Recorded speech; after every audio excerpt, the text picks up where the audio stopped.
अस्सलाम वालेकुम गाइस, कैसे हैं आप? उम्मीद करता हूं कि आप सब खैरियत से होंगे, खुश होंगे और हमारी दुआ है कि आप हमेशा खुश रहें, हंसते और मुस्कुराते रहें।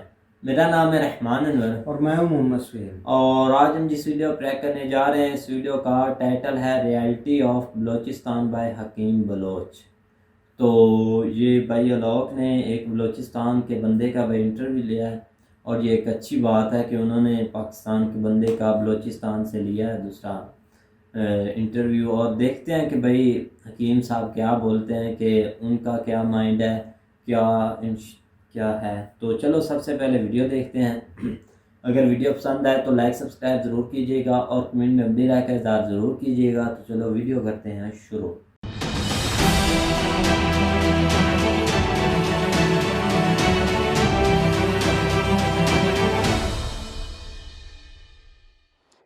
नमस्कार दोस्तों, डिफेंस डिटेक्टिव के एक और एपिसोड में आप सभी का स्वागत है। मैं हूं आलोक।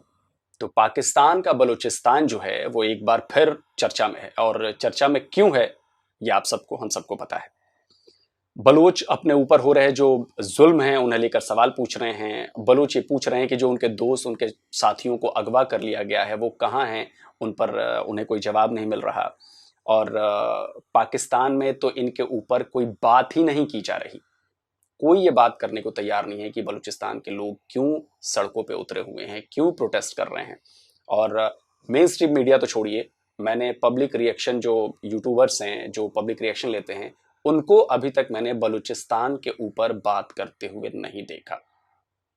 मतलब मेरी नज़रों से जितने भी यूट्यूबर्स गुजरते हैं उनमें से किसी ने भी बलूचिस्तान पर आवाज़ नहीं उठाई है। लेकिन कहते हैं ना कि आवाज को कोई कब तक दबाएगा। पिछले 70 सालों से पाकिस्तानी सेना जो है वो बलूचिस्तान की आवाज को दबा रही है, और लेकिन अब ये आवाज बहुत ज्यादा मुखर हो गई है। और बलूचिस्तान पर पाकिस्तान के इसी बेरहम चेहरे को सामने लाने के लिए, उसका नकाब निकालने के लिए इस वक्त मेरे साथ हकीम बलूच साहब मौजूद हैं। स्वागत है हकीम साहब आपका। आपका थोड़ा सा तारुफ में करा देता हूँ। हकीम बलूच साहब national movement, Baloch national movement जो है उसके मेंबर हैं, एस्पायरिंग फिल्म मेकर हैं और जर्नलिस्ट भी हैं। कई सारे ऑप इंडिया से लेकर द बलूचिस्तान पोस्ट, यहाँ पे वो आर्टिकल्स लिखते हैं, अपने इशू की बहुत अच्छी समझ रखते हैं। तो आज हम इनसे जानने वाले हैं कि भाई बलूचिस्तान में अभी क्या मसले चल रहे हैं और क्या आगे होने वाला है। स्वागत है हकीम बलूच साहब, आपका बहुत बहुत स्वागत है डिफेंस डिटेक्टिव पर।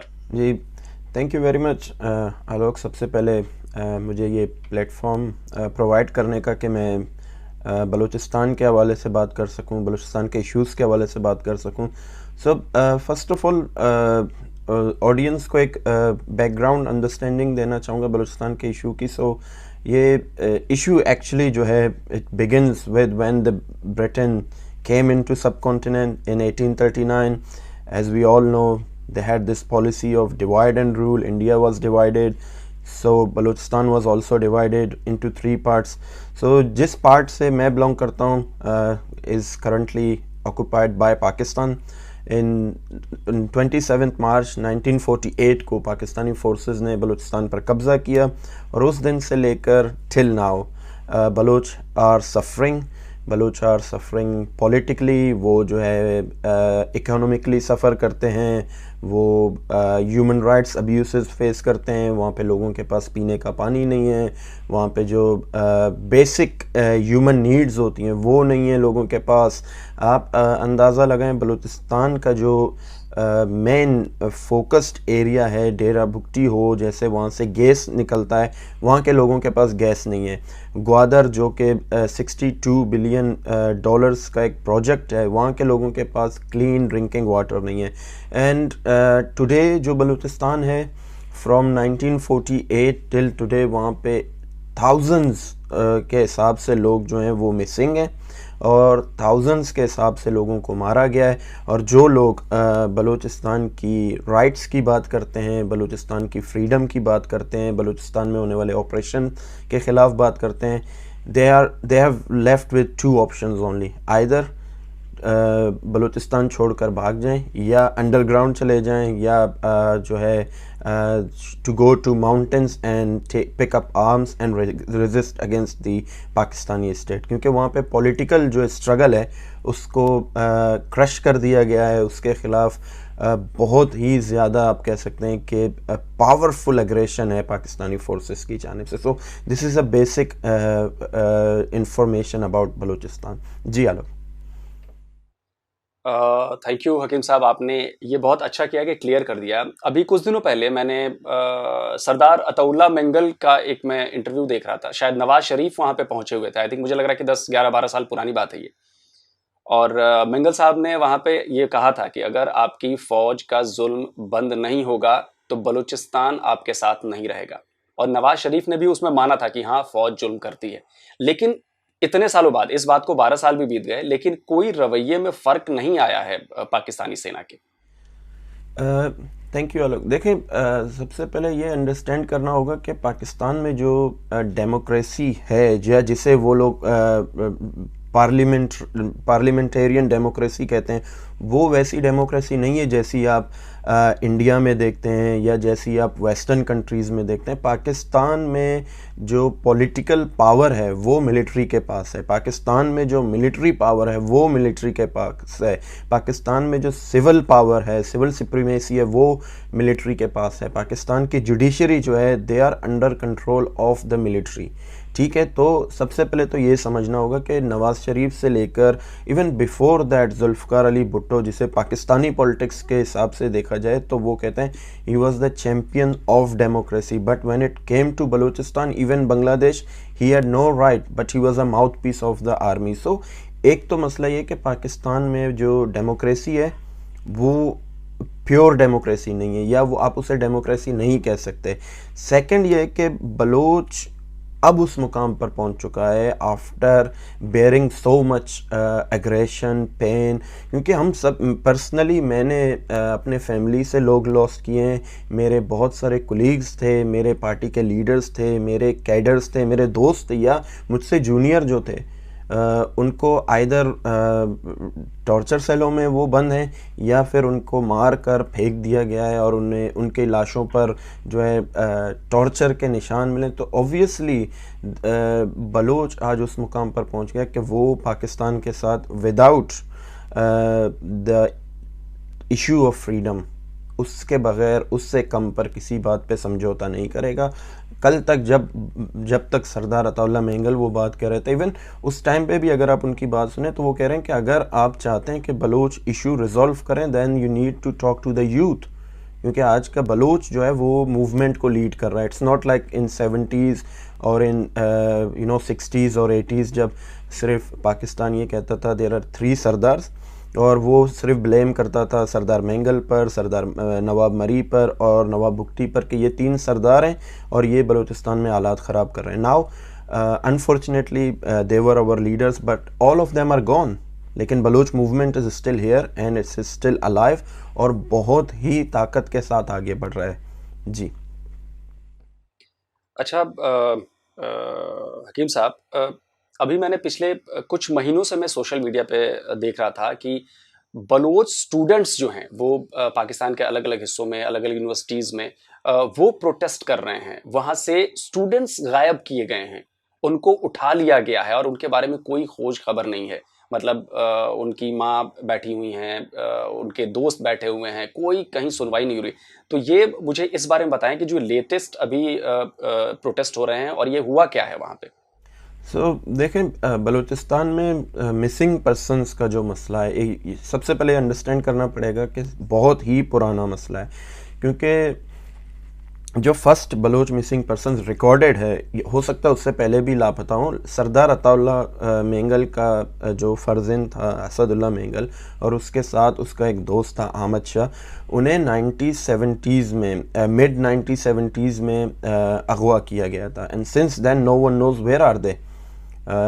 There are reports that they have been killed but no one have ever seen their bodies. So किसी को नहीं पता क्या हुआ. लेकिन एक किस्सा था, चलता गया आफ्टर 2000 आप कह सकते हैं 9, एक पॉलिसी चेंज आई, पॉलिसी शिफ्ट आई, जिसे किल एंड डंप पॉलिसी कहा गया, जिसके तहत हज़ारों बलूचों को लापता किया गया, जिसमें बलूच नेशनल मूवमेंट के फाउंडर ग़ुलाम मोहम्मद बलूच, लाला मुनीर बलूच और बलूच रिपब्लिकन पार्टी के सीनियर लीडर शेर मोहम्मद बलूच, वो फर्स्ट विक्टिम थे किल एंड डंप पॉलिसी के। उन्हें उठाया गया, फिर उनकी लाशें फेंकी गई। इसी तरह बलूच स्टूडेंट ऑर्गेनाइजेशन आज़ाद के सैकड़ों लीडर्स जो अभी तक लापता हैं, जिनमें जायद कुर्द है, जाकिर मजीद है, शबीर बलूच है।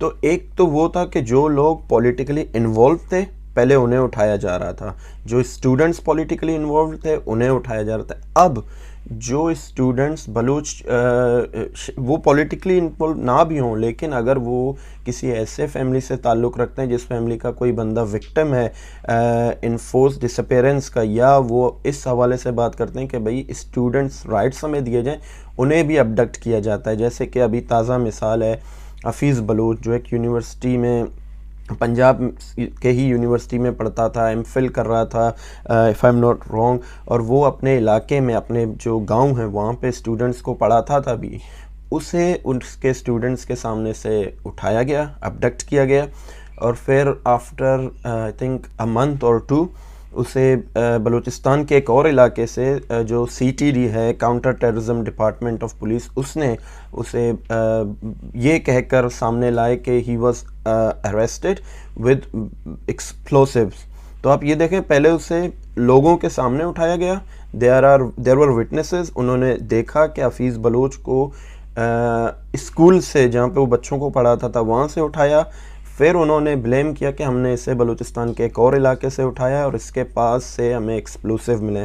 तो हफीज़ बलूच के जितने भी साथी हैं, या दीगर जो रिसेंट अबडक्शन की जो एक लहर है, अभी कुछ दिनों पहले भी आपने देखा होगा, कराची से एक डॉक्टर को कराची यूनिवर्सिटी में पढ़ता था, उसे उठाया है। इसी तरह इस्लामाबाद से एक और स्टूडेंट की जो वीडियो वायरल हुई है, जिसे फोर्सेस उठा रहे हैं।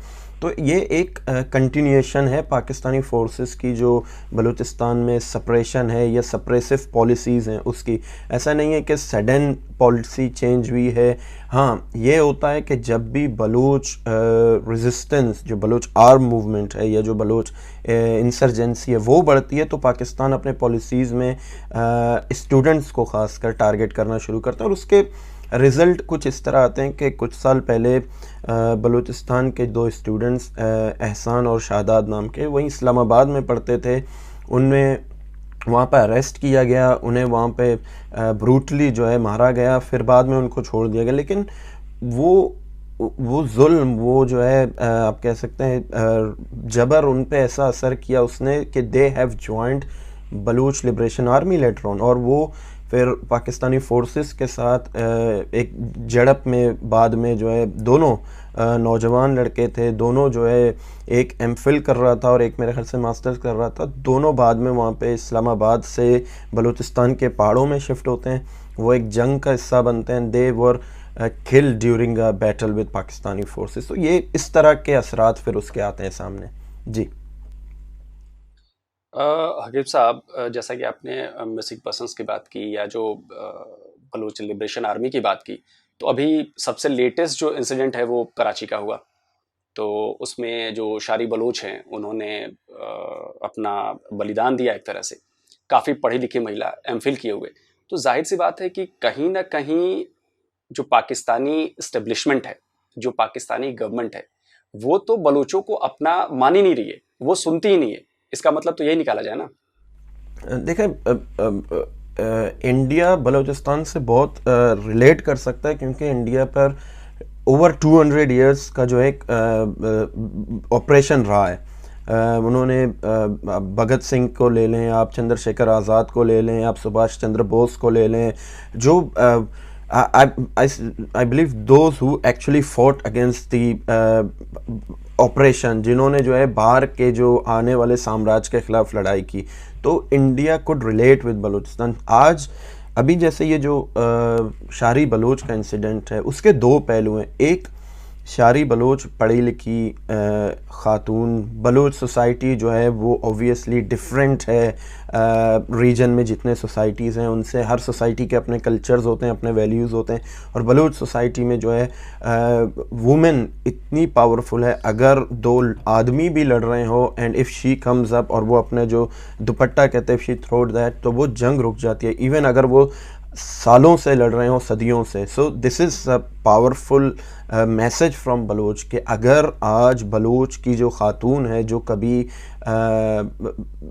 जो है लड़ाइयाँ रोकती थी, अपने जंग रोकने का सबब थी, जिसके वैल्यू की वजह से लोग जंग रोक देते हैं, आज वो फोर फ्रंट पे आती है। आज वो जिसे बलोच लिबरेशन आर्मी टर्म कहता है फ़िदाइन अमला करती है। तो वो एक ऑब्वियसली सोचने का मुकाम है why she is doing that. और सेकेंडली, जैसे कि आपने कहा, पाकिस्तान बलोचों को अपना नहीं मानते। ऑब्वियसली जो फॉरेन ऑक्यूपायर्स होते हैं वो तो सिर्फ़ और सिर्फ जो वहाँ के आम लोग होते हैं ऑक्यूपाइड लैंड के, उनसे तो उन्हें कोई लेना देना नहीं होता। All they want it's to plunder, to loot. जैसे कि इंडिया को सोने की चिड़िया कहा जाता, तो पाकिस्तान के लिए बलूचिस्तान इज़ सेम, क्योंकि बलूचिस्तान से गैस निकलता है। बलूचिस्तान के पास 600 किलोमीटर से ज़्यादा लंबा एक साइली रूट है जहाँ पे अब मतलब उसकी स्ट्रेटजिक वैल्यू, लॉजिस्टिक वैल्यू को छोड़ के सिर्फ उस जगह को आप देखें जहाँ से ये फ़िशिंग कर सकते हैं, जहाँ पे ये बलोच जो सदियों से रह रहे हैं उसको प्लंडर करके पाकिस्तान काफ़ी जो है पैसे बटोर रहा है, पैसे बना रहा है। उसके बाद जो है चीन जैसे साम्राज्य को बलूचिस्तान में लाकर सीपैक के नाम पे, क्योंकि बलोच जानता है, मेरी फैमिली जो है वो ख़ुद उस एरिया से बिलोंग करती है जहाँ पे सीपैक है, और हम जानते हैं कि सीपैक के नाम पे बलोचों को धोखे के सिवा कुछ नहीं दिया जा रहा। अगर आप जैसे कि आपने कहा, आप देख रहे हैं फ्रॉम लास्ट फ्यू मंथ, आपने ये भी देखा होगा कि ग्वादर में कॉन्स्टेंटली प्रोटेस्ट जारी हैं अगेंस्ट जो है वो ट्रॉलिंग के। ग्वादर में प्रोटेस्ट जारी हैं कि फ़िशरमैन्स को दरिया में नहीं जाने दिया जाता। बलोच इस हवाले से भी प्रोटेस्ट कर रहे हैं कि भाई बलूचिस्तान की जो तारीख़ी सरहदें हैं, मतलब आज है एक तरफ अफ़गानिस्तान है, पाकिस्तान है, ईरान है, लेकिन बॉर्डर के दोनों पास बलोच रहते हैं। उन इलाकों में बलोचों को ट्रेड का जो सिलसिला था वो रोक दिया गया है। मतलब बलोच के लिए देर आर ओनली, जैसे मैंने पहले कहा था, there are only two way of surviving, either resist और रन अवे। तो हर कोई नहीं भाग सकता, हर कोई जो है अपनी सरजमीन को नहीं छोड़ सकता। हर इंसान जो है वो बहुत से इंसानों की फीलिंग्स जो हैं वो उस तरह से होते हैं कि I will fight until my last breath. So आज बलूच उस मुकाम पर पहुंच चुका है। इट्स नॉट लाइक बलूच लड़ने में उन्हें शौक है या they love to fight, no, but they have no other options left other than fight. जी बिल्कुल सही बात कही आपने हकीम साहब। आप किसी पर जुल्म करते रहोगे तो वो कब तक सहेगा, कितना सहेगा, ये तो बिल्कुल सही बात है। और जैसा कि आपने ग्वादर पे बात की, ग्वादर को भी मैं बहुत लंबे टाइम से फॉलो कर रहा हूँ, तो शायद मुझे लगता है कि अभी कुछ ही महीने पहले करीब बहुत लंबा प्रोटेस्ट वहाँ पे किया गया था इसी ट्रॉलिंग के खिलाफ। करीब मुझे लगता है 1.5-2 महीने चला था, लोग बैठे हुए थे वहाँ पे। और मैंने ये भी खबरें पढ़ी कि चाइनीज ट्रॉलर्स आते हैं, वो इतनी बड़ी मात्रा में मछलियां वहां से मार चुके हैं कि जो लोकल मछुआरे हैं उनको एक तो समंदर में जाने से रोका जाता है, दूसरा उन्हें मछलियां मिल नहीं रही हैं क्योंकि सारी मछलियां तो ट्रॉलर्स मार ले रहे हैं। तो चीन की जो ये घुसपैठ बढ़ती जा रही है, बलूचिस्तान के इलाके पे वो कब्जा करता जा रहा है, इसका कितना बड़ा नुकसान आप लोगों को हो रहा है?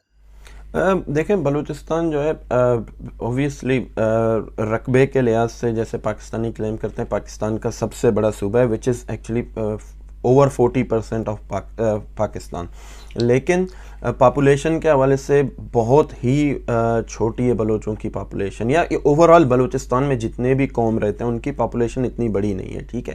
तो चीन जो है उसने स्पेसिफिक अभी टारगेट किया है ग्वादर को, और चीन ये चाह रहा है कि ग्वादर में अपने लोग ला के वहाँ पर शिफ्ट करे। बाकायदा तौर पर पाकिस्तान और चीन की प्लानिंग ये कि चाइनीज़ लोगों को वहाँ पर लाकर आबाद करें, और आबादी इस तरह से नहीं कि आप 10,000 20,000 नहीं, they were like thinking may be over 500,000, 5-6 lakh लोगों से ज़्यादा अगर आप ग्वादर में लाएंगे, जिसकी अपनी तादाद शायद 1.5 लाख से भी ज़्यादा ना हो, आप इस तादाद में वहाँ पर लोग लाकर जमा करेंगे और फिर उन लोगों को, जो मुकामी लोग हैं, जो वहाँ के एक्चुअल मतलब आप अगर तारीख़ देखें तो सदियों से वहाँ पर रह रहे हैं, उनको उनकी बुनियादी राइट्स नहीं देंगे। और जैसे कि आपने चीनी ट्रॉलिंग का मिसाल दिया, वहाँ पे जो उनका लिविंग का एक ही तरीका है, जो रोज़गार का एक ही तरीका है, आप उनसे वो भी छीन लेंगे और फिर आप ये कहेंगे कि मैं पूरा जो ग्वादर है उसको फेंस लगाऊंगा।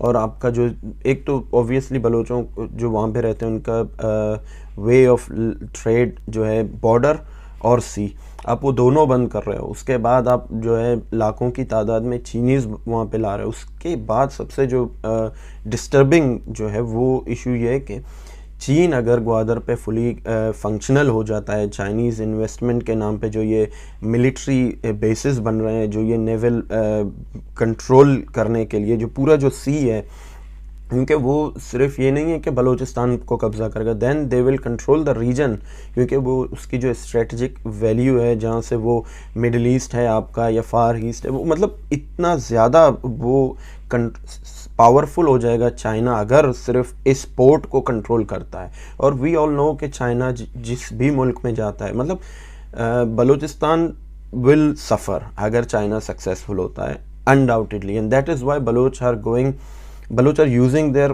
Power as much as they could. लेकिन ये रेस्ट ऑफ द पाकिस्तान के लिए भी एक सरदर्द बन जाएगा, इवन पंजाब के लिए, क्योंकि चाइना वेस्टर्न कंट्रीज़ की तरह नहीं है। अगर वो आते हैं, प्लंडरिंग करते हैं, देन दे लीव।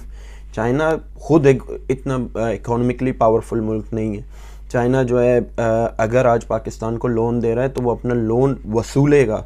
वेस्ट जो है पाकिस्तान को लोन दे देकर कहता है okay will give you one more chance. China will not do that. उसकी मिसालें हमें अफ्रीका में मिलती हैं। सबसे ज़्यादा क्लोज मिसाल जो है हमें श्रीलंका में मिलती है। अभी जो श्रीलंका की करंट सिचुएशन है इकोनॉमिकल, वो सिर्फ़ और सिर्फ इसी सिल्क रोड या बेल्ट एंड रोड की वजह से, जो उन्होंने चाइना से लोन लिए थे, वो डेप्ट की वजह से उनके मुल्क में कितने क्राइसिस बढ़ रहे हैं। So obviously Pakistan is also in the same situation. Pakistan में जो पॉलिटिकल टर्मोइल है, पाकिस्तान में जो मिलिट्री इस्टेब्लिशमेंट और पॉलिटिकल इस्टेब्लिशमेंट एक दूसरे के ख़िलाफ़ हैं, they are all in a way worried के how we are going to pay this debt. But when it comes to Baloch, they always know there is a way in Balochistan, क्योंकि they know there are a lot of minerals. So उन्होंने बलूचिस्तान को सिर्फ control ही इसी वजह से करना है कि they can plunder it. और obviously जो उसका, जैसे कि मैंने ग्वादर से शुरू किया, मैं इसलिए थोड़ा बियॉन्ड जा रहा हूँ क्योंकि पूरा बलूचिस्तान जो है वो मिनरल से रिच है। आप बलूचिस्तान में ये देखें, वहाँ से गोल्ड निकलता है, वहाँ से कॉपर निकलता है, वहाँ पे कोयले की खान है, वहाँ पे जो है गैस जो है पूरे पाकिस्तान को प्रोवाइड कर रहा है। और ऑब्वियसली जो ये जो बॉर्डर है जहाँ पे ट्रेड होता है, अभी वो सख्ती कर रहे हैं, लेकिन इसी बॉर्डर ट्रेड की वजह से पाकिस्तानी मिलिट्री जो है वहाँ पे officer, they made millions of dollars, क्योंकि वो स्मगलिंग में ख़ुद मुलविस थे। लेकिन जो बलूच है जो ज़्यादा से ज़्यादा एक गाड़ी ले जाता है, उसको मारते हैं, उसको रोकते हैं just for the sake of their own business. और ऑब्वियसली जब आप लोगों से उनका बिल्कुल ही जीने का राइट छीनेंगे, they won't let you live as well. जी, जीने की राइट्स की आपने बात की है। मैं शायद वर्ल्ड बैंक की रिपोर्ट पढ़ रहा था बलूचिस्तान के ऊपर, अभी कल परसों ही पढ़ रहा था। तो उस रिपोर्ट में जो कुछ भी मुझे दिखा, उसमें जो लिखा हुआ था कि पूरे पाकिस्तान को और बलूचिस्तान को अगर आप कंपेयर करें, जो रेस्ट ऑफ पाकिस्तान है और बलूचिस्तान है, तो अगर 80% पाकिस्तानीज़ को साफ़ पीने का पानी मिल रहा है, तो उसमें बलूचिस्तान को 20% से भी कम था। अगर मैं लिटरेसी की बात करूं, तो जहां पाकिस्तान में 47-48% की लिटरेसी रेट है, यहाँ पे 20% से भी नीचे है। तो आप समझिए कि ये पढ़ के मुझे लगा कि यार ये हो क्या रहा है। तो आप मुझे बताइए कि रियलिटी क्या इससे भी ज़्यादा ख़राब है? देखें, बलूचिस्तान में सबसे पहले तो गवर्नमेंट की सतह पर कोई ख़ास काम नहीं हुआ। अभी ऐसा है कि पूरे बलूचिस्तान में शायद पहले एक यूनिवर्सिटी था, अभी एक और यूनिवर्सिटी बना है। और बलूचिस्तान में यूनिवर्सिटीज़ भी किस तरह से हैं, बलूचिस्तान की यूनिवर्सिटीज़ में जितने स्टूडेंट्स नहीं हैं उसके डबल जो है एफसी या दीगर पैरामिलिट्री फोर्सेस या मिलिट्री फोर्सेस के लोग वहाँ पे तैनात हैं। बलूचिस्तान में जो सरकारी स्कूल्स हैं जिनकी कभी कभी तस्वीर आती हैं, उनके छत नहीं है। और बहुत सारे ऐसे इलाके हैं, मतलब जैसे अवरान या मशके के स्कूल्स के, there was I think video sometimes ago मैं देख रहा था, तो उन स्कूल्स पे जो मतलब स्कूल जहाँ पे आप ये कह सकते हैं कि from maybe class 1 to class 8 के स्टूडेंट पढ़ते हैं, उन स्कूलों को भी आर्मी ने अपना जो है पिकेट बनाया हुआ था। उसके स्कूलों के इर्द गिर्द अपने जो छोटे छोटे मोर्चे बनाकर खड़े थे। तो schools are not like schools in Balochistan. और other than that there are countless ghost schools और colleges जिनमें जहाँ ना टीचर हैं ना जो है वो ऑन डॉक्यूमेंट्स हैं पाकिस्तानी हुकूमत के पास, क्योंकि they need to make money, but in reality there is nothing. अब जो बलोच स्टूडेंट अपनी मदद आपके तहत अपनी मेहनत से या उनके माँ बाप वालिदैन मजदूरी करके उन्हें पढ़ाते हैं, आप ये देखें कि जब एक बलोच पढ़ लिख कर मास्टर्स या पीएचडी की लेवल तक पहुंचता है, आफ्टर ऑल दीज अर्डल्स, वो फेस क्या करता है? अबडक्शन। वो फेस क्या करता है? किल एंड डम पॉलिसी। वो फेस क्या करता है? फेक एनकाउंटर्स में मारा जाना। तो एक पॉलिसी है अगेंस्ट बलोच के उन्हें पढ़ने नहीं देना। अब जैसे कि बलूचिस्तान में एक दो शहर ऐसे हैं जो वाकई बहुत बड़े हैं या जहाँ पे लोग ज़्यादातर विज़िट करते हैं। आप कह सकते हैं कि कोयटा हो गया या तुर्बत हो गया, ये ऐसे शहर हैं जहाँ पर दिखाने के लिए स्कूल, कॉलेजेस, यूनिवर्सिटीज़ बनाने पड़ते हैं, क्योंकि वो आपके बड़े शहर हैं, वहाँ की तादाद ज़्यादा है, वहाँ पे कभी ना कभी मीडिया उन शहरों में पहुँचती है। लेकिन जो बलूचिस्तान के वो इलाके जैसे कि चागी का इलाका है, जहाँ पे अभी गुज़िश्ता दिनों एक वाक़या हुआ था जिसमें 4 या 5 से ज़्यादा जो है ऑयल ट्रेडर्स मारे गए थे और काउंटलेस ज़ख्मी हुए थे, उन इलाकों में मीडिया नहीं जा सकती। उन इलाकों में मीडिया को जाने की आज़ादी नहीं है। आवारान में मीडिया को जाने की आज़ादी नहीं है। डेरा बुगटी में मीडिया को जाने की आज़ादी नहीं है। कोलू कहान जैसे इलाकों में, और वहाँ पे बलोचों के पास मतलब डिप्रिवेशन इतनी ज़्यादा है। आपने कहा ना कि साफ़ पानी, they don't even have water. वो किस तरह से मैनेज करते हैं, वो किस तरह से अपनी ज़िंदगी मैनेज करते हैं, it is even impossible for us to think, क्योंकि वो वहाँ पे लाइफ बहुत ही मतलब अगर हम ये कहें कि पूरा थर्ड वर्ल्ड वेस्ट से 100 साल पीछे, so they are may be living 300-400 years beyond. तो वो और सिर्फ इस वजह से कि they don't have their own government, they don't have their own nation, क्योंकि वो अंडर पाकिस्तानी ऑक्यूपेशन वहाँ पे कभी भी तरक्की नहीं हो सकती, बिकॉज दे ऑलवेज से हम थोड़े से लोगों के लिए क्या कर सकते हैं। मैं वेस्ट में रहता हूँ, मैं जानता हूँ यहाँ पे अगर जहाँ मैं रहता हूँ वहाँ से अगर 200 किलोमीटर दूर एक आदमी एक फार्म में रह रहा है, वो अकेला चाहे रहता हो, उसके पास बिजली भी होगी, उसके पास गैस की भी सहूलत होगी, पानी की भी सहूलत होगी, गवर्नमेंट किस तरह से प्रोवाइड करेगा, लेकिन they are bound to do it क्योंकि वो उनके अपने लोग हैं। But when it's come to Baloch, they know मतलब पाकिस्तान के कॉन्टेक्स्ट में बलोच उनके लोग नहीं हैं। वो they the only thing matter is Balochistan, the land, not the people. Pakistan का पूरा जो पॉलिटिकल सिस्टम है वो रन करता है मिलिट्री इस्टेब्लिशमेंट की वजह से, वो उसके पीछे हैं। There is no such thing as democracy in Pakistan. और जब बलूचिस्तान पे बात आती है तो only people come to power whom they are approved by the military directly और appointed by the military directly। देखें अब आप ये देखें कि जो थोड़ा सा भी क्रिटिकल होगा पाकिस्तानी फ़ौज के हवाले से, नॉट लाइक मैं जैसे प्रो इंडिपेंडेंट हूँ, मुझे तो I am anti state by the Pakistani point of view, और मुझे पकड़ के मारना उनका राइट है। लेकिन जो लोग विद इन पाकिस्तान बलूचिस्तान की पॉलिटिक्स करते हैं उनको भी जो है जैसे कि बीएनपी है, जैसे कि नेशनल पार्टी है, और वो time and again try to prove like we are loyal, उसके बावजूद भी उन्हें उस तरह से आगे नहीं आने दिया जाता। उनकी जगह पे आप देखेंगे कि बलूचिस्तान अवामी पार्टी बाप या जो डेथ स्क्वाड्स के लोग हैं उनको पार्लियामेंटेरियल पॉलिटिक्स का हिस्सा बनाते हैं, जैसे कि शफीक मेंगल है या दूसरे जो लोग हैं जो डायरेक्टली बलोच लोग आम लोगों की किलिंग्स में इन्वॉल्व हैं, उन्हें आगे लेकर आते हैं। तो अभी जैसे कि आप देखें बलूचिस्तान में गवर्नमेंट है, they are not representative of people, they are the representative of the Pakistani state. तो ये एक बहुत ही बड़ा अलमिया है कि लोग, आप ऑब्वियसली आपके पॉइंट ऑफ व्यू से आप देखेंगे, बलोच है, बलूचिस्तान के पार्लियामेंट में बैठा है and he speak the native language, तो वो रिप्रेजेंट क्यों नहीं कर रहा? But they are not the representative of the people, क्योंकि उन्हें वोट भी नहीं मिले। अगर बलूचिस्तान में आप वोट की बात करें तो टर्नओवर बहुत ही, मतलब 100 के रेशियो से लें तो शायद 10% से भी कम लोगों ने वोट दिए होंगे। और उसके बाद भी आप देखते हैं कि लोग चीफ मिनिस्टर बनते हैं, लोग जो है गवर्नर बनते हैं, लोग जो है पार्लियामेंट में मेंबर बनते हैं and they are part of the cabinet. So we wonder how they come. तो अब बहुत ज़्यादा टाइम नहीं लूँगा हकीम साहब का, एक आखिरी सवाल आपसे कि इस वक्त जो बलूचिस्तान जिस पॉइंट पे पहुंच चुका है, तो इस समय जो एक आम बलूच है, जो आम बलूच सोचता है, वो अब क्या चाहता है? वो पाकिस्तान के साथ रहना चाहता है या नहीं रहना चाहता है? देखें, बलूच के पास कभी ये चॉइस नहीं रहा कि वो पाकिस्तान के साथ रहना चाहता है या नहीं। आम बलूच के पास उसे ये मौका नहीं फराहम किया गया। But from my understanding, from what I have seen, जो मैंने देखा है, जो मैं समझता हूँ, और जो मतलब अभी एक पूरे बलूचिस्तान में कल, मतलब आज ईद का तीसरा दिन है बलूचिस्तान में, from last 2 days what I have been witnessing, पूरा बलूचिस्तान प्रोटेस्ट कर रहा है। ऐसा कोई इलाका नहीं है जहाँ पे बलूच पाकिस्तानी फोर्सेस के जुल्म और जबर के ख़िलाफ़ प्रोटेस्ट नहीं कर रहे हैं।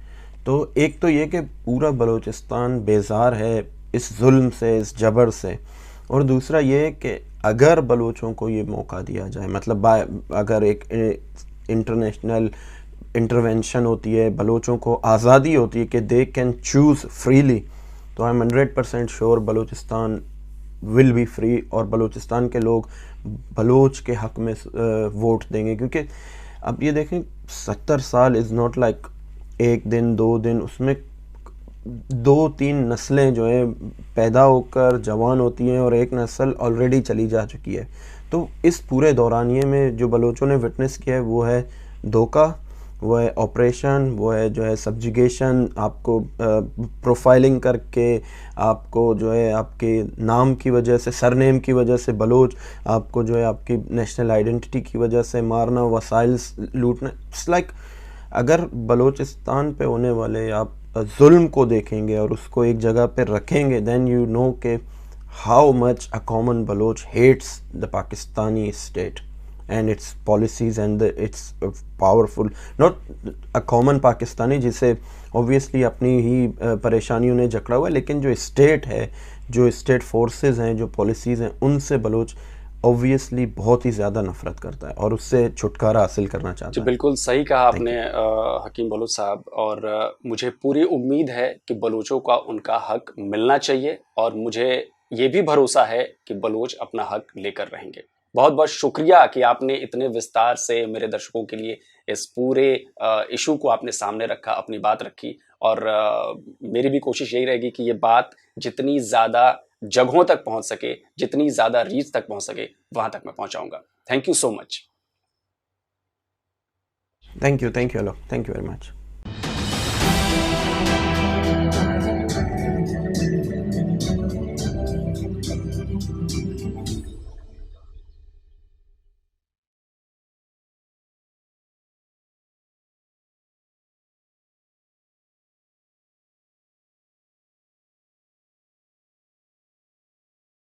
हाँ जी गाइस, तो जैसे कि आप वीडियो देख रहे थे तो भाई अलोक ने काफ़ी अच्छे सवाल पूछे, और जो हकीम बलोच साहब हैं उन भाई ने भी काफ़ी अच्छे जवाब दिए, और उन्होंने हमें सही आंखों में आंसू आ गए। एक्सप्लेन किया, क्योंकि उनकी भाई बातों से जो ऐसी बातें थी कि जैसे कोई बंदा अंदर से टूटा हुआ नहीं, ऐसे भाई बातें करता है। और उन्होंने एक तिनमे से बताया कि भाई अपना कोई दर्द जैसे नहीं भाई बता रहा, वो उन्होंने ये बातें हमारे सामने रखी हैं।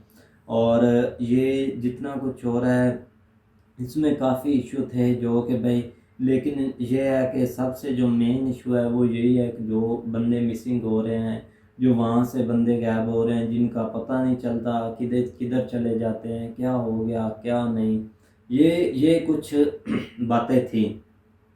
लेकिन और एक और वीडियो की जो बात भाई हकीम बलोच साहब कर रहे थे कि अभी हाल ही में वो यूनिवर्सिटी के सामने से जो एक स्टूडेंट को अगवा किया जा रहा था, तो उस वक्त वो भी ट्विटर पर जो है ना वो वीडियो वायरल हुई थी, बिल्कुल मैंने भी भाई देखी है। लेकिन यहाँ पर बोलना चाहिए जहाँ पर आपको भाई हक ना मिल रहा, ये नहीं अगर आपको हक नहीं मिल रहा तो ऐसी ज़िंदगी का भाई करने क्या, ऐसी गुलाम ज़िंदगी का करने क्या जहाँ पर आपको हक नहीं मिल रहा, जहाँ पर आपको रहने का कुछ नहीं मिल रहा। उनके बकौल मैं बोल रहा हूँ ना कि हकीम बलोच साहब, पता तो उससे चलता है वो जिस जगह रह रहा है, जिस जगह ये सब हो रहा है, तो उसी से पता चले ना कि भाई यहाँ पर क्या हालात हैं, क्या हो रहा है, क्या नहीं हो रहा। वहाँ उस बंदे से ही पता चलता है कि यहाँ पर भाई ऐसे हालात हैं और यहाँ पर ये सब चल रहा है और इसको देख रहे हैं। आप भाई सुहेल, आपको क्या लगता है कि आप इस बारे में आप क्या सोचते हैं? आपकी यार मेरी बात सुनो, अब आप सारे टारगेट बलोच को नहीं कर सकते कि पूरा बलोचिस्तान ही चाहता है कि पाकिस्तान के ख़िलाफ़ तो है, फोर्सेस के ख़िलाफ़ है, आर्मी के ख़िलाफ़ है। अब जो ये मिसिंग पर्सन चल रहे हैं कि वो मिसिंग हो गया, वो मिसिंग हो गया, इन्होंने अगवा कर लिया, इन्होंने जुल्म कर दिया, ये तो सरासर झूठ है। जुल्म किसने किया? अब आप जो मिसिंग हो रहा है ना, वो हमारी आर्मी या हमारे इदारों के पूछने के बगैर, या आप पूछें आपकी बलोच लिबरेशन आर्मी से, उनसे पूछें कि हमारे बंदे कहाँ हैं जो वो सिलेक्ट कर रहे हैं उनके लिए, जो उनको तैयार कर रहे हैं इन पर अटैक करो। हमारी आर्मी नहीं मार रही, हमारे लोग नहीं मार रहे। इधर जो उसने बम ब्लास्ट किया, पढ़ी लिखी लड़की थी, उसका पूरा ख़ानदान ही पड़ा हुआ था, उसने ऐसा क्यों किया? क्या वो चाइनीज़ नहीं मरे? वो किसी के बेटे नहीं थे? वो उन पर कोई असरात नहीं है, तो वो क्यों ऐसा कर रहे हैं? यार हर रोज बलोचिस्तान में कोई ना कोई वही आर्मी पर भी, फोर्स पर हमले कर रहे हैं। कौन कर रहे हैं? आपके मिसिंग पर्सन मरते हैं। अगर हमला करते हैं, इन्होंने कितने लोग मारे हैं उधर, बकायदा पहले तो वीडियो भी नहीं डालते थे, तस्वीरें भी नहीं हमारे DGSPR पर आती, अब तो तस्वीरें भी आती हैं, वो पूरा बकायदा तस्वीर के साथ बताते हैं कि ये बंदा था, इसने पहले हमला किया, इसने स्टेप लिया, तो फिर हमने स्टेप लिया। अब कोई आप पर हमला करने आता है तो आप रुक ना जाते हैं, भाई मारो मुझे। आप इनसे पूछने की बजाय आप उनसे पूछे, बलोच लिबरेशन के आर्मी से, कि हमारे बंदे कहाँ हैं, उनको आप क्या ट्रेनिंग दे रहे हैं, आप क्या करना चाहते हैं। ऐसे ही है ना, अब खुल्लम खुल्ला तो अब हम मानते हैं कि उधर से कोयला भी निकलता है, गैस भी पाकिस्तान को उधर से ही आ रहा है, लेकिन इतना इशू नहीं है जितना ये लोग उठा रहे हैं इंडिया वाले, या कुछ हैं बलोच। ऐसा नहीं कि पूरा एरिया बलोच का ऐसा है। सबसे बड़ी रैली उधर से निकलती है आपके इंडिया के ख़िलाफ़, कश्मीर की, बलोचिस्तान से, इधर से नहीं निकलती पाकिस्तान के किसी सिटी से। यार आप एक चंद लोग होते हैं, आप या आप खालिस्तान में देख ले, खालिस्तान में इतना इशू है, उधर कोई नहीं आप उठा रहा है। कश्मीर में आपकी खुद गुजरात में इतना सब कुछ हो रहा है, अब नहीं बता रहा है, तो दूसरों के। मेरी बात सुने, आपको मैंने सबसे पहले ये एक्सप्लेन किया है कि भाई उस बंदे की बातें सुनो। ठीक है, आप जो बातें कर रहे हैं ये होगी या नहीं होगी, मैं इस चीज़ के कोई तल्लुक नहीं मेरा। मैं ये बोल रहा हूँ कि उस बंदे की बातें सुनो, वो बोलना क्या चाह रहा है, वो क्यों ऐसे बोल रहा है। ठीक है ना, आपको क्या कोई ऐसे बिला वजह आप पर अगर कुछ हो नहीं रहा तो आपका क्या सर गुमा है कि आप भाई एक यूट्यूबर को इंटरव्यू दे रहे हैं, और वो यूट्यूबर छोटा मोटा नहीं, वो काफ़ी बड़े यूट्यूबर हैं इंडिया के। ठीक है ना, न्यूज़ चैनल पर भी जाते हैं, उनका अपना भी इतने बड़े 2 चैनल है। क्या ऐसे ही वो आकर इंटरव्यू देने बैठ गया? ठीक है ना, इस चीज़ को देखें कि वो ऐसा बोल क्यों रहा है। अब मेरी बात ध्यान से सुनो ना आप, ऐसा नहीं कि उधर ये कुछ कर नहीं रहे बलोच, ऐसे ही है ना। आपकी आर्मी पर रोज़ ना रोज़ अटैक करते हैं, आपके हर काम में टांग अड़ाते हैं, क्या नहीं इनको उधर मिल रहा? इतनी तो उधर सुलते हैं, पानी नहीं साफ मिल रहा, वो तो इधर भी नहीं मिल रहा लोगों को। क्यों? आप तो रोज फिल्टर हुआ नहीं पीते? फिल्टर हुआ पीते हैं, हाँ, लेकिन कुछ इलाके हैं फिल्टर हमारे यहाँ लगे हुए हैं, एक इधर लगा हुआ, एक इधर लगा। हमारा गांव है, गांव में 2 फिल्टर लगे हैं, 7 गांव, एक उसमें फिल्टर लगा, एक इधर गांव उसमें फिल्टर लगा, 4 फिल्टर 3 गाँव को हैं भाई। ठीक है ना, हम इधर चलते जाएं तो जाकर पानी। मेरी बात सुनो, अगर पानी नहीं मिलता तो जिंदा कैसे रह रहे हैं भाई? मैं आपको वीडियो दिखाता हूँ, पिक्चर दिखाता हूँ, वो जो नदियों का गंदा पानी है ना, वो पीने पर मजबूर है। वो तो खैबर पख्तूनख्वा भी वो पीते हैं चश्मों का पानी, नदियों का किधर होता है? नहीं भाई, खराब पानी जो ठहरा हुआ नहीं होता यार है भाई, आप ऐसे खराब पानी ठहरा हुआ पीते हैं, ऐसा मैं करते हैं, वो आपको जिंदा खुद- कैसे रह रहे हैं ऐसे गंदा पानी पीकर? भाई पीना पड़ता है, ठीक है ना। मैं आपको एक और बात मेरी मेरी बात सुन लो, सुनिए। मेरी बात सुन लो एक बार। जब तक ये नहीं रुकेंगे, जब तक ये अटैक करते रहेंगे, हमारी आर्मी हमें अपनी जान से भी प्यारी है, उनको कोई छुए तो हमें बर्दाश्त नहीं होता। ये तो खुल्लम खुल्ला अटैक करते हैं। अगर ये अटैक करते हैं, इनकी तो आंखें निचोड़ लेंगे, चाहे वो बलोच हो, चाहे उनको कौन फंडिंग करता हो, चाहे वो अंदरूनी मामले में इधर हो। चाइनीज सी पैक बना रहे हैं, सी पैक का किसको फायदा है? आपको भाई फायदा है। मेरी बात तो ये खुल्लम खुल्ला उनको ही अटैक कर देते हैं। अब क्या चाइनीज, मेरी मेरी बात सुनो, चाइनीज के पास पैसे नहीं है, उनकी इकोनॉमिक सबसे ज्यादा पावरफुल है। क्या वो चाहते हैं कि इधर आकर वो रहना पसंद करते हैं? आपके इलाके में आकर मरना चाहते हैं, वो उधर नहीं सुखी हो सकते? अब मेरी बात सुनोगे? आपको मैंने पहले बोला है कि वो जो अटैक करने वाले हैं BLA बलोच लिबरेशन आर्मी है। BL लिबरेशन आर्मी है ना? हाँ, तो उनसे आपने मिसिंग पर्सन पूछे और यार वो उनसे कहाँ- मैं आपके इस बात का जवाब देने लगा हूँ जो आर्मी वाली बात कर रहे हैं। बिल्कुल हमें आर्मी से प्यार है भाई, ठीक है ना। अगर उन पर कोई भी हाथ उठाता है, दुश्मन उठाता है, तो वो उसकी आंखें नोचेंगे, कोई नहीं। अगर BLA बलोच लिबरेशन आर्मी वाले उठाते हैं तो उनसे मैं भी नहीं उनकी हमदर्दी कर रहा हूँ, उनको भाई जो मर्जी करें। लेकिन मैं ये बात कर रहा हूँ कि जो ये बंदे बोलते हैं ना हमारे मिसिंग पर्सन हो रहे हैं, ये क्यों हो रहे हैं? हमें भाई सहूलतें दी जाए, हमें क्यों नहीं सहूलतें दी जा रही? हमें समुंदर से मछलियाँ क्यों नहीं पकड़नी दी जा रही? चाइनीज़ पकड़ कर लेकर जा रहे हैं, हमें रोज़गार दिया जाए। आपको यहाँ पर ये बोलना चाहिए कि बिल्कुल भाई ये राइट्स हैं उनके, गवर्नमेंट को उनको राइट्स देने चाहिए। मछली पकड़ें, उनको भाई साफ पानी शफाफ जो है वो पहुंचाएं, उन तक जो हो सकता है उनकी इमदाद करनी चाहिए, जितनी हो सकती है करनी चाहिए। अगर आप ये बोलते हैं कि कुछ आदमी हैं, तो वो हैं क्यों? ठीक है ना, उनको पकड़ें, जो ऐसा कर रहे हैं ना, जो गलत काम कर रहे हैं उसको पकड़ना तो चाहिए। पकड़ रहे हैं ना, ठीक है ऐसे नहीं भाई, कर रहे उसको कि भाई सुकून सहूलतें से देनी बह रहे, चाहिए पकड़ भाई। भी रहे हैं, पकड़ क्यों नहीं रहे? और बाकी रही जो आप बात कर रहे हैं कि वहाँ पर ठीक भी हैं, बिल्कुल ठीक है। मेरा अपना दोस्त है भाई, बलोच है, उसका नाम शायद खैर मैं नहीं मेंशन करना चाहता। बलोच है, वो खुल्लम खुल्ला पे रह रहे हैं, एंजॉय कर रहे हैं अपनी ज़िंदगी, बहुत ही अच्छी उनकी ज़िंदगी गुजर रही है। मेरी बात होती है उससे फेसबुक पर, आई थिंक वो आज से 3-4 साल पहले का मेरा दोस्त है, अभी तो नहीं खैर बना, 3-4 साल पहले का है। फेसबुक पर मेरा दोस्त है, उससे बात भी होती है। खैर उस पर मैंने ये डिस्कस नहीं की जो वहाँ पर होता है, मैं नहीं चाहता कि भाई उससे ऐसी कोई डिस्कस करूँ। लेकिन यह है कि वो बहुत ही भाई एक रईस फैमिली से है और बहुत ही वो अच्छी ज़िंदगी गुजार रहे हैं, ये मैं नहीं बात करता। लेकिन मैं ये बोलता हूँ जो गलत करता है उसको पकड़ना चाहिए, उसकी जो सज़ा है उसको देनी चाहिए। लेकिन जो ठीक है, उनके जो राइट्स हैं उनको राइट्स देने चाहिए, बिल्कुल जो भी उनके राइट्स हैं भाई, ये बात बोलनी चाहिए। और बिल्कुल हम उनके साथ हैं, वो हमारे भाई हैं भाई। और क्योंकि वो एक पाकिस्तानी भाई हमारे मिल भाई रहे हैं, हैं, वो भाई इतने उधर अदारे चाइनीज बना रहे हैं, इतनी सहूलतें बना रहे हैं। ग्वादर पूरा आप अभी देख रहे हैं, आपकी आंखें दंग रह जाएंगी। और इधर आप सुन लेंगे ग्वादर में कुछ हो ही नहीं रहा।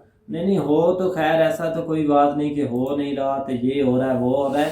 लेकिन जो कुछ होता है वहाँ के जो भाई होते हैं, मैं आपको पहले बता चुका हूँ, जो वहाँ के रहने वाले होते हैं भाई, पता उनसे ही चलता है, ठीक है ना। और हमें बिल्कुल जहाँ पर गलत हो रहा है वहाँ पर भाई बोलना चाहिए, जिस जगह भी गलत हो रहा है वो वहाँ पर आपको बोलना चाहिए, जो भी हो जाए जहाँ भी है, ठीक है ना। इसीलिए कि अब आप बोलते हैं कि गुलाम है हम, कोई गुलाम है, तो अब आप देख लें, यहाँ देख लें कि इमरान खान साहब ने आपको एक छोटी सी कॉल दी है, आपको बोला है कि अमेरिका हमारे खिलाफ साजिश कर रहा है। क्या आपका सोशल मीडिया जो इतने वो सोशल हैंडल हैं, वो क्या नहीं पूरा पाकिस्तान नहीं, आधा पाकिस्तान खड़ा हो गया कि वो हमारे साथ ऐसे क्यों कर रहे हैं? हालांकि इस बात के प्रूफ होंगे या नहीं होंगे नहीं अच्छा पता। मेरी बात सुनो, बलोचिस्तान का पाकिस्तान से अलग है यार? अलहदा नहीं, वो भी हैं, बलोचिस्तान से लोग हैं। इमरान खान साहब के जो कासम सूरी है वो कहाँ से? बलोचिस्तान से नहीं तो है। फिर आप इधर बताएं ना कि उसने कहाँ से तालीम हासिल कर ली, किसने? वो कहाँ से एजुकेशन हो गया उसने? कासम सूरी कासम सूरी उन्होंने वो की है, आपका वहाँ जज पढ़े हैं भाई। वो बलूचिस्तान से बिलोंग करता है। पढ़े तो हैं अगर भाई। उधर पानी नहीं मिल रहा, उधर इतनी सहूलतें नहीं मिल रही, उधर इधर लोग नहीं यार, अच्छे, तो मिल- वो इधर इस मुकाम पर कैसे पहुंच भाई गया? मिल रहे हैं, ये बोल रहा हूँ कि कुछ जगह हैं, ये नहीं कि पूरा जगह बलूचिस्तान ही है, है भाई। अफगानिस्तान के नजदीक जगह हैं, ऐसे ही बिल्कुल, है ना, कुछ जिधर- जगह ये नहीं कि पूरा बलूचिस्तान ही उजड़ा हुआ है, वहां पर कुछ है नहीं, मैं ये नहीं बोल रहा।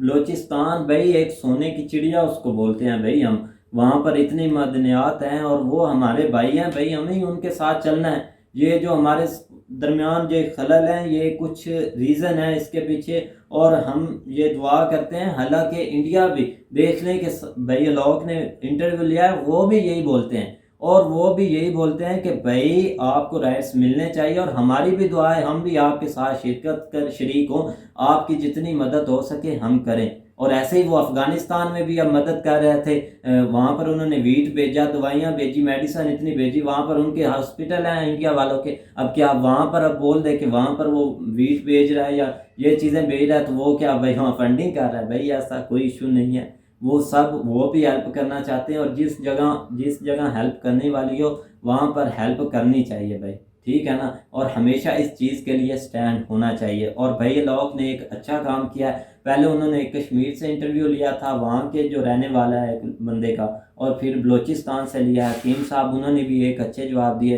भाई। यकीन बहुत ही उन्होंने नॉलेज के साथ जवाब दिए, और हम अप्रिशिएट करते हैं उनकी इस दलेरी को या इस चीज़ को कि उन्होंने हमें सीधे सीधे जो भी वहाँ हो रहा है हमें ये सब बताया।